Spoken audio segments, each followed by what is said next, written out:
kita. Teya! Hinili mo yung pera! Mukhang pera ka talaga. Hindi talaga.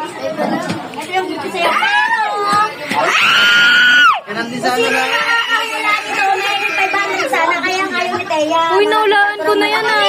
Kaya 300 na lang. 35K. So, kung sino yung makakahula nito, may 300. Yung may kano yung laman. Isang dance, marami. 33,000. Dito, to July 6, 200 pesos per day. Ah, wait lang. Pero, nakalimutan ko kung hinulugan ko rin hindi. Basta, 122, July 6. Bilangin na. Kaya, Teya, bilangin mo na para kung sino yung mananalo.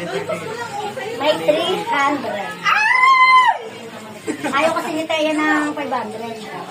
Ang kuripot kasi nila mukhang pera to eh. Pang-samgyup kasi namin. Uy, nabilang ko na yan namin. Paano ko bibilangin? Hoy, may ano ako dyan ha. Hindi, bago bilangin. Ilista ko kung sino yung magsasabi na ako. Ayun o. Teya yan, siyempre. Oo, 3,000. Oo. Yan. Ikaw, ano ba? Yan, 30K yan. Wala ko yan, 30K yan. Hindi, ikaw, sasabihin mo kung magkano. Makakuhula, para akin lahat yan. 30K.